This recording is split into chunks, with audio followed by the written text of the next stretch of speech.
Assalamualaikum warahmatullahi wabarakatuh. Selamat pagi, salam sejahtera untuk kita semua. Yang pertama, saya ucapkan banyak terima kasih untuk TPA Bintang Kecil yang sudah memberikan kesempatan kepada saya untuk sekedar sharing mengenai kesehatan gigi dan mulut, terutama untuk anak-anak. Di sini kesehatan gigi dan mulut merupakan hal yang paling penting untuk individu, terutama yang berawal dari anak-anak, karena dia berhubungan dengan pengunyahan, estetik, terus kemudian penyakit gigi dan mulut, berbicara, dan gigi dan gusi yang tidak dirawat ataupun tidak dijaga kebersihannya dan kesehatannya akan sangat berpengaruh dan mengganggu kesehatan untuk seluruh tubuh kita.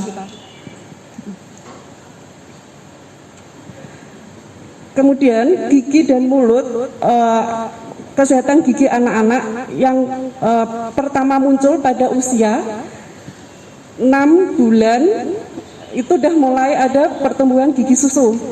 Sampai umur 3 tahun gigi susu itu akan menjadi sempurna 20 biji. Setelah itu pada usia 4 sampai 12 tahun itulah masa untuk pergantian dari gigi susu menjadi gigi dewasa atau gigi tetap atau gigi permanen. Kemudian kalau ada pertanyaan, terus kapan mulai anak-anak itu akan muncul pertama kali tentang kesehatan gigi dan mulut, penyakit gigi dan mulut, itu mulai dari sebelum usia 6 bulan. Karena semenjak dalam kandungan benih gigi itu sudah dibentuk. Tapi dia untuk tumbuh menjadi gigi susu atau erupsi bahasa kedokterannya itu mulai dari usia 6 bulan. Disitulah pertama kali mulai penyakit gigi dan mulut pada anak itu mulai muncul.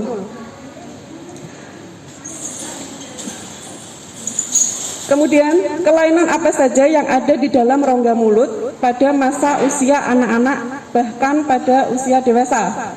Di sini yang pertama ada gigi berlubang atau dengan kata lain kalau masih anak-anak namanya gigis rampan.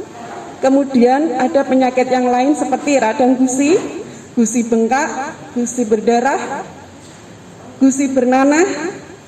Kemudian yang ketiga ada kelainan posisi gigi. Dia bisa tumbuh dengan berjejal, maju mundur, gigi atas maju, gigi bawah masuk, gigi bawah maju, gigi atas masuk, dan lain sebagainya. Itu semua ada hubungannya dan sangat erat dengan kebiasaan kita. Dan kemudian ada bagaimana cara kita menjaga kesehatan gigi dan mulut tersebut. Yang pertama, gigi berlubang. Faktor yang sangat mempengaruhi di sini adalah gigi itu sendiri, makanan, saliva atau air ludah atau air liur, kemudian waktu. Jika kita melakukan kebiasaan, kita makan yang terutama yang makanan manis, melekat, tapi setelah itu kita tidak membersihkan atau minimal kumur-kumur, kalau misalnya kita di siang hari itu dia bisa menempel pada gigi yang sisa makanannya tadi, terutama yang melekat, yang manis. Disitulah nanti berjalannya waktu, bakteri itu akan berkembang di situ. Di dalam gigi itu ada kotoran bermacam-macam. Yang sebelumnya terjadi sebelum gigi itu lubang, terjadinya adalah plak. Plak itu adalah suatu endapan yang ada di permukaan gigi, tapi kita tidak bisa melihat dengan mata secara langsung, tapi di situ ada alatnya sendiri. Dan plak ini akan muncul setelah kita sikat gigi, bahkan kurang dari 5 menit. Setelah kita sikat gigi, itu plak akan terbentuk lagi di dalam gigi kita. Kemudian untuk faktor yang terjadi gigi berlubang tadi ada bermacam-macam yang sudah saya sampaikan sebelumnya tadi. Ada dari kebiasaan, ada dari pola makan, ada dari faktor kalau buat anak-anak dari faktor orang tua terutama. Karena anak-anak tidak akan tahu dan tidak akan hafal dengan dia kapan harus membersihkan. orang tua yang sangat penting yang sangat berperan penting dalam hal ini gitu. Karies atau lubang gigi itu dimulai dari permukaan gigi yang kalau kita ketawa itu kelihatan gigi kita kinclong putih. Itu permukaan paling luar dari gigi namanya email. Itu kalau dibiarkan saja nanti dia lama-lama akan membesar dan akan terasa sakit. Setelah tidak dirawat, dibiari secara terus-menerus dalam waktu lama, kemudian gigi itu akan mati dan terinfeksi, terjadilah pembengkakan. Seperti itu. Dan yang kedua adalah radang gusi. Nah, di sini radang gusi itu akan muncul ketika benih gigi susu akan mulai tumbuh atau pada gigi susu yang akan berganti dengan gigi dewasa atau gigi tetap. Karena apa? Gigi itu adalah bagian paling keras daripada tubuh kita. Walaupun kecil dia, tapi dia lebih keras daripada tulang sebenarnya. Tapi tetap kalah kalau ada bakteri yang masuk. Dia akan tetap rapuh, dia akan tetap berlubang, dia akan membuat gusi bengkak dan lain-lain, mudah berdarah, bahkan bernanah. Di sini sering anak-anak kecil, balita, batita yang kok ini gusinya berdarah, kok ini gusinya membengkak, kok ini ada jendulan di gusi, di depan, di gigi depan, gigi di belakang. Itu banyak faktor. Bisa jadi salah satu mulai gigi tumbuh. Gigi anak-anak mulai tumbuh, gigi itu mendorong gusi, kemudian gusi itu akan mulai dia mendorong dari bawah. Dan kenapa itu gusi bisa jadi bernanah, bisa jadi memerah, bisa jadi membengkak, itu dikarenakan gigi yang mendorong gigi yang mau keluar mendorong gusi sehingga gusi itu akan terbuka. Dan setelah gusi itu terbuka, kemudian bakteri itu masuk. Berkembanglah bakteri di situ menjadi gusinya meradang seperti itu. Nah, untuk kelainan pertumbuhan gigi dan anak. Pertumbuhan dan perkembangan gigi dan anak yang sering muncul. Dia berjejal, maju mundur, tumpang tindih, yang gigi atas maju, yang gigi bawah lebih maju, yang gigi bawah lebih masuk. Itu ada bermacam-macam yang karena diakibatkan dari kebiasaan dari masa kecil anak. Salah satunya mengisap jari, mengisap jempol, dia ngedot, dia ngempeng dan lain-lain. Itu biasanya terjadi pada usia anak mulai dari 3 tahun sampai 4 tahun. Kenapa bisa jadi gigi atasnya maju, gigi bawahnya dia akan tetap di situ, sehingga dia untuk tutup mulutnya itu giginya agak buka. Jadi dia nggak bisa nutup sempurna seperti ini. Dan kalau dia di posisi santai, dia nggak akan bisa, bibir atas nggak akan bisa bertemu dengan bibir bawah, karena itu gigi bakal buka. Itu dikarenakan dia menggigit jempol, dia menghisap jempol, sehingga jempol itu akan menarik atau menekan gigi atas untuk ke atas, untuk maju ke depan. Dan otot kanan kiri ini akan tarik ke depan, sehingga itu untuk yang seharusnya gigi seperti ini, dia akan menjadi seperti ini. Dia yang atas lebih maju, dia akan buka seperti ini. Dia nggak seperti parabola. Harusnya gigi atas sama gigi bawah itu lingkarannya seperti parabola. Tapi kalau dia mempunyai kebiasaan menghisap jempol, ngempeng, ngedot, dia akan yang gigi atas lebih cekung daripada yang gigi bawah untuk lingkarnya. Kemudian yang kedua, kebiasaan mendorong lidah. Untuk balita, batita di usia anak 4 sampai 6 tahun itu amat sangat sering terjadi. Dia mendorong lidah ke depan. Kalau dia mendorong lidah ke depan, itu gigi atas dan gigi bawah ikut maju karena dia kedorong secara terus menerus. Karena untuk masa pertumbuhan anak-anak seperti ini, dia rahangnya masih bisa berkembang, tumbuh dan berkembang sesuai dengan usianya. Nah, kemudian yang selanjutnya adalah menggigit dan menghisap bibir bawah terutama. Itu gigi bawahnya dia bisa berakibat masuk ke dalam, dan untuk gigi atasnya dia akan maju. Kemudian kalau dia tutup mulut,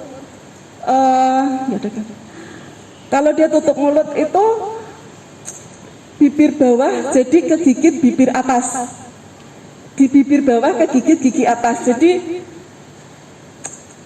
yang bibir bawah nekuk keluar itu, bisa bayangin? Bisa? Karena dia sering menggigit bibir bawah, sehingga gigi bawah akan ketekan masuk ke dalam dan gigi atasnya akan kedorong maju ke depan. Seperti itu.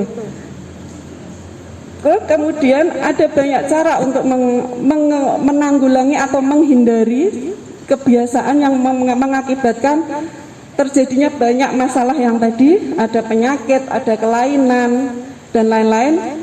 Itu yang pertama yang harus berperan penting adalah orang tuanya. Kita ngobrol baik-baik, ngomong pelan-pelan sama anaknya. Kalau udah bisa diajak komunikasi, 2 tahun, mulai 2 tahun sudah mulai bisa diajak komunikasi dengan nyaman mereka dengan bahasa yang sebaik mungkin. Karena kalau anak, kita ngasih ajar ke anak, kita ngasih contoh ke anak, dengan kita marah, dengan dimarahin, anak itu nggak akan masuk, nggak akan bisa nerima. Yang ada anak itu akan trauma, bahkan dia takut sama dokter. Dia nggak akan pernah mau diajak periksa ke dokter, karena dia berpikir kalau dia nggak mau nanti dia kena marah. Sedangkan dia posisi takut, begitu. Kemudian kalau sudah terjadi bisa ditanggulangi atau bisa dikurangi dengan berbagai alat, ada bermacam-macam. Kalau misalnya salah satu contoh, kalau dia kebiasaan menggigit atau menghisap jempol, bisa diganti dengan bit better, gigitan tapi dia lunak, yang buat merangsang pertumbuhan gigi kalau mau tumbuh untuk gigi susu. Kemudian kalau dia sudah terlanjur giginya mulai renggang, gigi anak-anak renggang, gigi anak-anak udah maju, itu ada alatnya lagi nanti. Ada alatnya kayak berupa kawat, dan itu bisa dipasang ataupun dilepas sendiri. Atau kalau kita agak sedikit tega, kalau dia kebiasaan menggigit atau menghisap jempol, boleh diolesi sesuatu yang berasa yang dia nggak suka. Di situ dia akan, oh kalau saya gigit jempol, saya menghisap jempol, nanti rasanya nggak enak, nanti baunya nggak enak. Itu bisa dilakukan. Ada banyak banget cara untuk menanggulangi dari kebiasaan anak-anak ini, terutama orang tua yang harus sangat berperan penting di sini. Begitu. Kemudian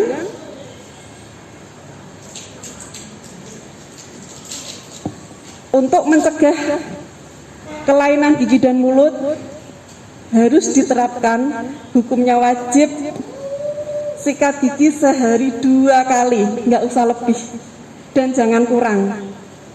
Kapan itu dua kali sehari? Setiap pagi sudah makan pagi dan malam sebelum tidur malam. Ayo, nggak sikat. Itu hukumnya wajib. Minimal 2 kali sehari, udah cukup, nggak usah lebih. Untuk sikat giginya, kemudian harus mengurangi atau menghindari makanan manis dan melekat, permen, coklat, boleh. Bukan kita melarang, bukan berdosa, Tapi gimana caranya supaya setelah makan yang manis melekat itu anak mau minum air, mau berkumur, mau dibersihkan giginya. Terutama kalau malam, kalau mau tidur sikat gigi, habis itu jangan dikasih dot lagi untuk minum susu, sufor. Begitu. Kemudian diajak rutin untuk periksa gigi secara berkala ke dokter gigi.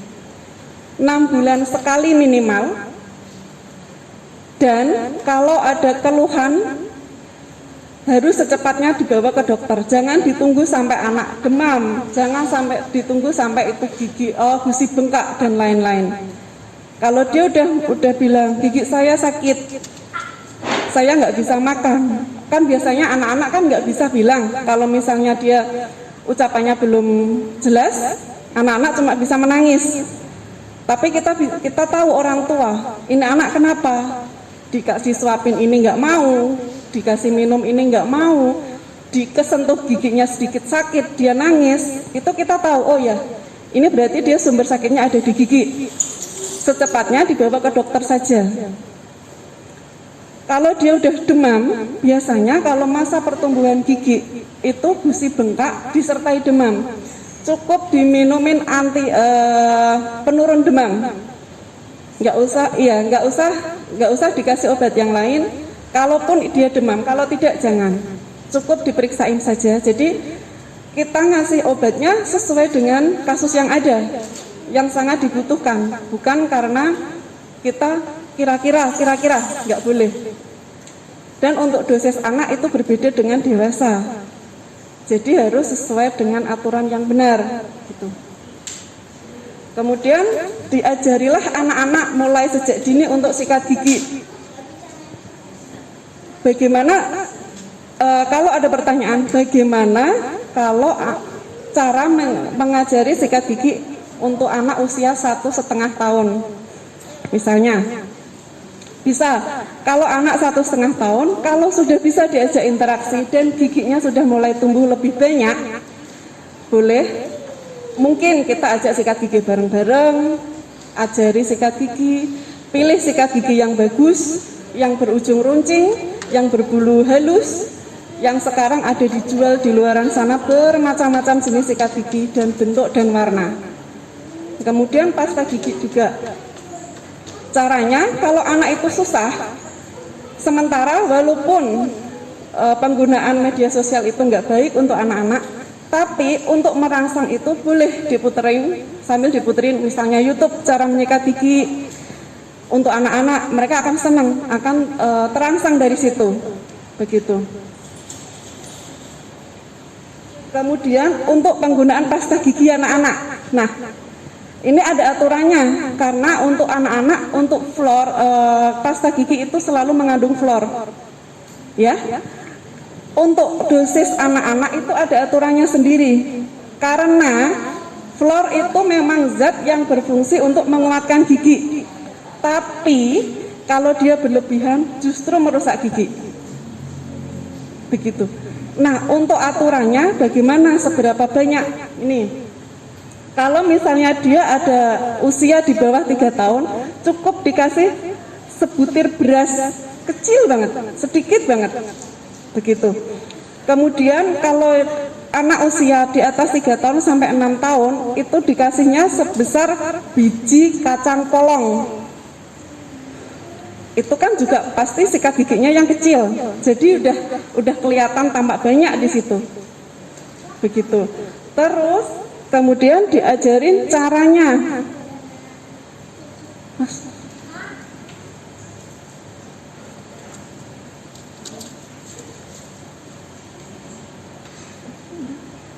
Udah, kok sedikit. Terus kemudian diajari caranya menyikat gigi sudah.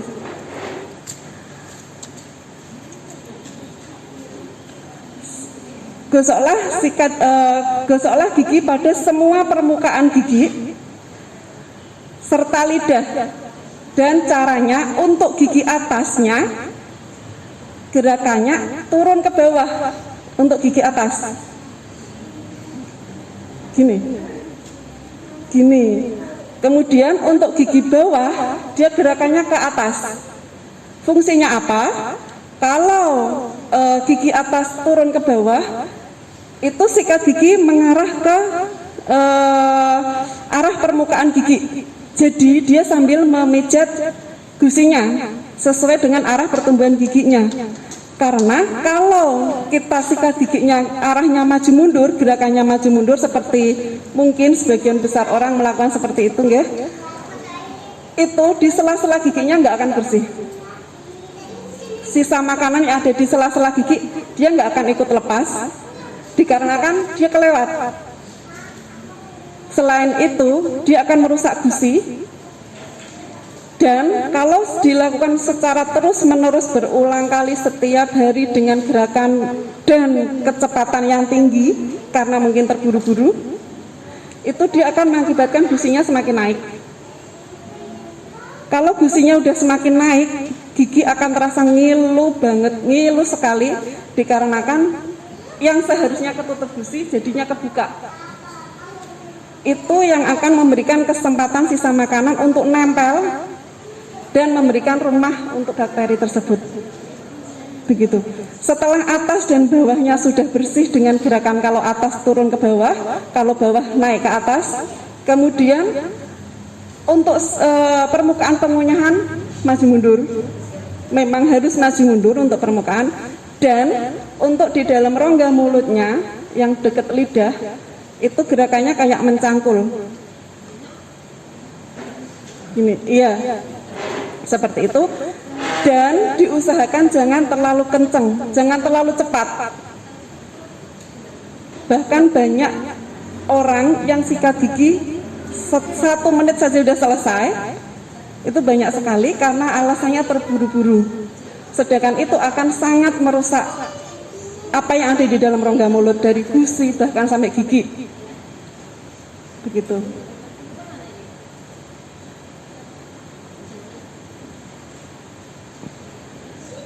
Nah, seperti ini yang sudah saya jelaskan tadi. Kemudian untuk menjaga kebersihan, gunakanlah obat kumur tapi secara berkala, jangan setiap hari. Kalau bisa 1 minggu cukup 2 kali. Kecuali kalau ada sariawan, itu pun dikasih kumurnya di bagian yang sariawan saja. Karena apa yang di dalam rongga mulut kita tuh bukan semuanya bakteri jahat. Di situ ada yang bakteri baik di dalamnya untuk melindungi kesehatan gigi dan mulut kita. Sedangkan obat kumur atau obat yang lain yang buat rongga mulut itu kan kayak antiseptik dan lain-lain, itu kan tujuannya dia membunuh bakteri yang jahat.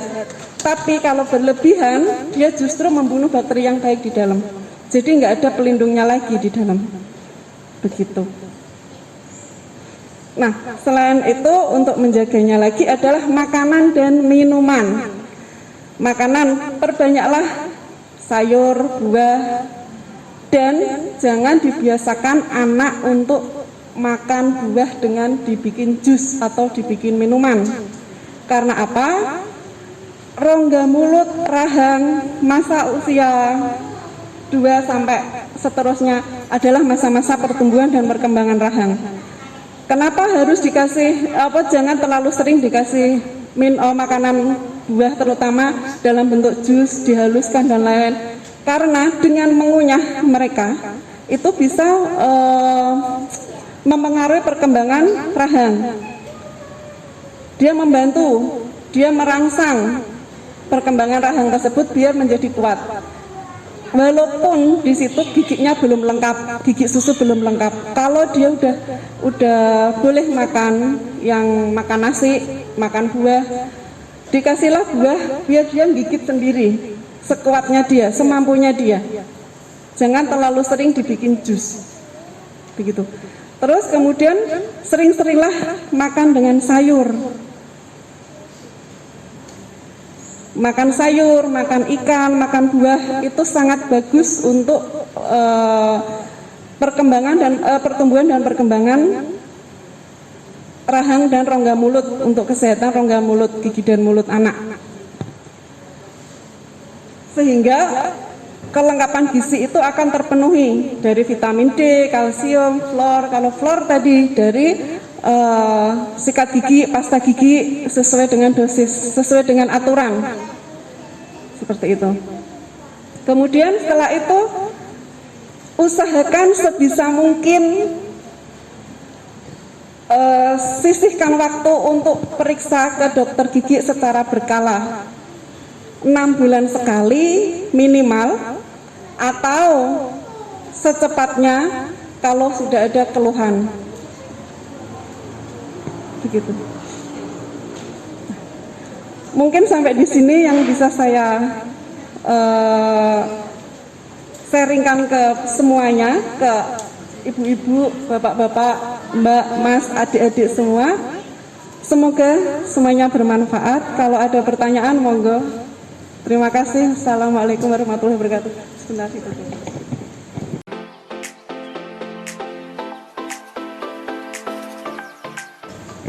kumur-kumur kalau untuk anak-anak usahakan kalau sikat gigi dia pakai air matang.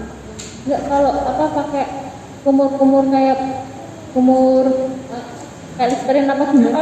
Obat kumur untuk anak-anak jangan dulu.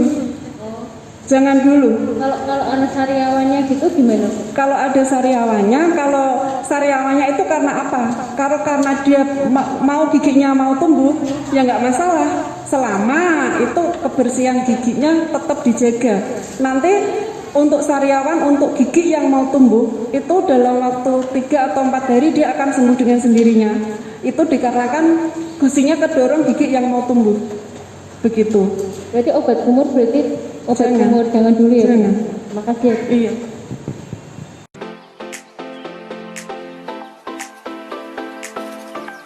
Iya. Itu harus pendekatan dari orang tua dulu.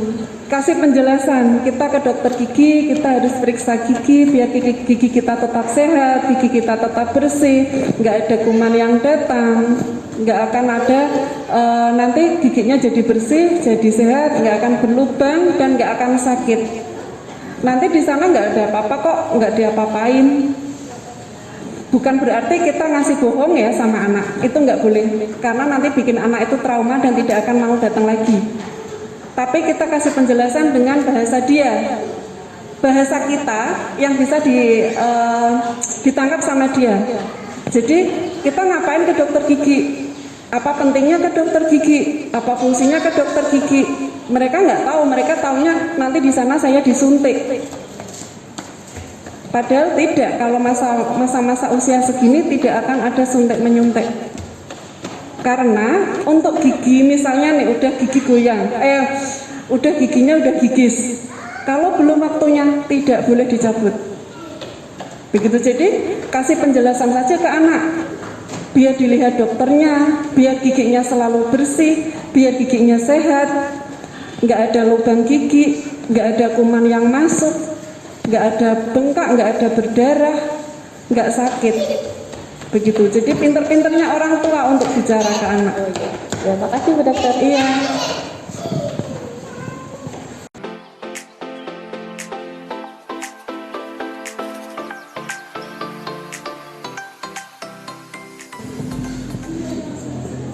Untuk sikat gigi untuk masa anak-anak memang zaman sekarang modelnya bermacam-macam. Ada yang bulat, ada yang melingkar, ada yang runcing. Sebenarnya sih paling bagus yang runcing. Karena apa? Kenapa harus runcing? Yang agak runcing karena kalau sikat gigi harus sampai paling belakang.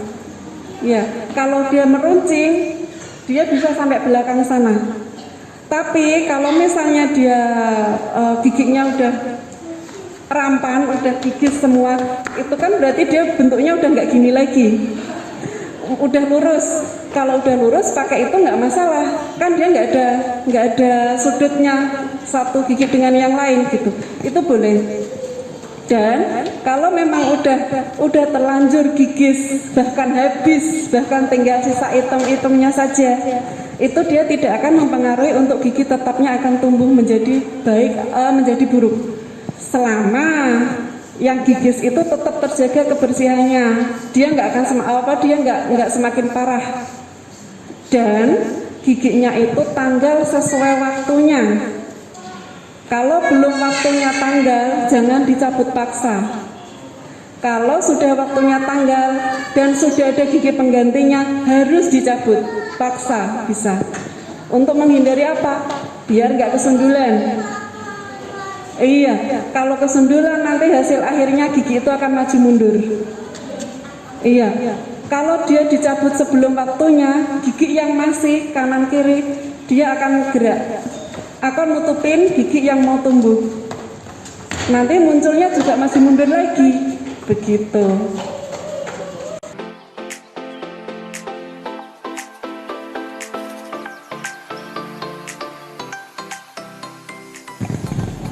Untuk gigi, tumbuh kembang gigi, pergantian gigi itu memang ada waktunya sendiri-sendiri. Dia nggak akan serta-merta keluar bareng, tumbuh bareng, tidak. Untuk gigi depan, atas dan bawah memang usia dari 6 sampai 9 tahun. Untuk gigi samping 9 sampai 10 tahun. Untuk gigi belakang 11 sampai 21 tahun. Untuk gigi paling belakang nanti bisa 40 tahun baru tumbuh, bisa. Kenapa itu giginya dia miring? Dikarenakan gigi sebelahnya dia belum tanggal dan belum tumbuh gigi penggantinya. Jadi itu gigi itu belum sempurna keluarnya. Dia masih tetap bergerak keluar, dan gigi itu akan mencari jalan sendiri kemana dia akan dengan enaknya dia tumbuh seperti itu. Nah, untuk menanggulangi atau gimana caranya biar dia nggak semakin miring, tetap mau nggak mau harus nunggu gigi penggantinya tumbuh minimal sebelahnya. Kalau dia udah agak banyak gigi permanennya tumbuh, nanti ada alatnya, dia bisa menyetabilkan lengkungnya sendiri. Nanti ada alatnya untuk itu, begitu. Tapi kalau misalnya dia masih masa pertumbuhan, kalau untuk menjaga supaya gigi itu nggak semakin miring, nggak semakin bergerak, apalagi gigi sebelahnya sudah ompong, ya. Kalau gigi sebelahnya sudah ompong, gigi sebelahnya sudah tumbuh, biar dia tidak miring, itu ada alatnya nanti buat nahan. Jadi gigi permanennya ketahan untuk gerak miring, dia tetap di situ, dan yang gigi ompong itu tetap dikasih ruang sebagai jalan keluar untuk gigi permanennya. Begitu, itu ada alatnya sendiri, kayak kawat gitu, terus dipasang di antara gigi ompong gigi begitu.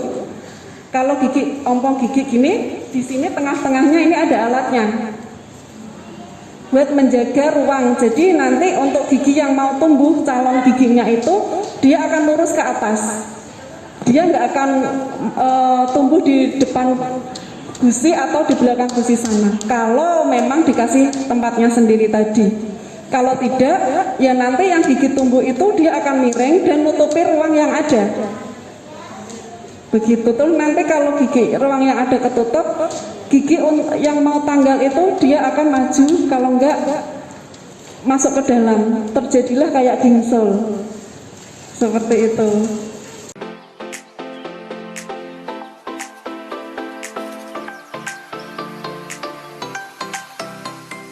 Kalau masih anak-anak usia 6 sampai 12 tahun, masa pertumbuhan perkembangan rahang dan gigi, pergantian gigi masih bercampur, itu rahang tetap berkembang. Sampai nanti gigi permanennya tumbuh semua, dia udah tumbuh semua dengan sempurna, dengan lengkap 32 gigi, tapi yang untuk gigi paling belakang usia 21 tahun, bahkan yang atas bisa sampai 40 tahun baru tumbuh. Di atas 12 tahun itu rahang sudah bagus untuk anak-anak. Dan untuk menanggulangi itu atau bila sudah terlanjur, itu juga ada alatnya sendiri nanti buat memperbaiki lengkungnya. Yang tadinya lengkungnya misalnya seperti ini, nanti di atas 12 tahun dia bisa dikasih alat untuk memperbaiki lengkung giginya. Begitu. Kalau giginya sudah gigi dewasanya sudah tumbuh semuanya, itu dia rahangnya netep seperti itu.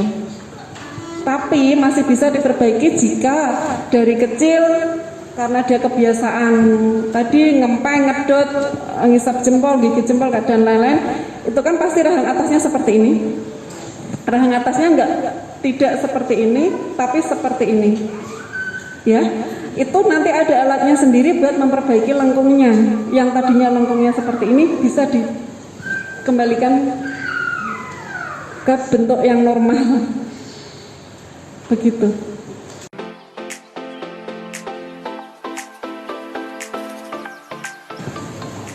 Dilihat dari giginya dulu dan dari usia anaknya. Kalau gigi depan dia masih usia 7 tahun atau bahkan di bawah 7 tahun dan masa penggantian gigi permanennya masih lama, itu harus dirawat Ibu. Tidak dibiarkan. Bisa dibiarkan kalau memang itu diindikasikan untuk gigi permanennya udah waktunya tumbuh. Biasanya memang sebagian dokter memang dibiarkan cuma dikasih obat saja. Karena apa? Sebentar lagi gigi permanennya tumbuh. Begitu. Tapi kalau masih lama harus dirawat. Anak saya sekarang usia 12 tahun. 12 tahun itu gigi yang lubang gigi Saya kurang agak ke tengah sebelah gigi kiri. belakang Ya, dan kiri. udah gigi tetap. Ya. Itu lubangnya sudah seberapa, jadi kita dokternya ngerti, dokternya bisa tahu ini harus dirawat atau cuma diobati saja. Begitu. Tapi kalau lubang seharusnya sekecil apapun, kalau itu pasien sudah ada keluhan, seharusnya memang ditreatment, harusnya dirawat. Apapun itu perawatannya. Kecuali di tempat itu nggak ada alat dan bahannya yang lengkap. Itu pun biasanya dia dirujuk di tempat yang misalnya dari klinik ke rumah sakit, kalau enggak dari puskesmas ke rumah sakit, atau dari klinik sesama klinik yang beda spesialisnya, bisa jadi kayak gitu. Jadi untuk usia segitu sudah boleh tampil gigi ya dokter? Sudah. Usia anak-anak pun sudah boleh. Oh gitu. Iya, gigi susu harus dirawat tetap. Baik. Karena nanti ada pergantian, kasihan anak-anak kesakitan terus. Begitu. Itu dirawatkan, dia dikasih obat, dan kalau misalnya anak-anak itu memang perawatannya memang sebenarnya simpel tapi lebih rumit karena anak-anak. Begitu. Jadi ada obatnya sendiri-sendiri. Jadi kalau misalnya anak, jangan karena anak aja giginya gigis terus dibiarkan. Jangan karena anak-anak giginya lubang dibiarkan, tidak. Karena nanti ada masanya sendiri dia untuk ganti giginya. Kasihan kalau dibiarkan kesakitan terus gitu. Iya.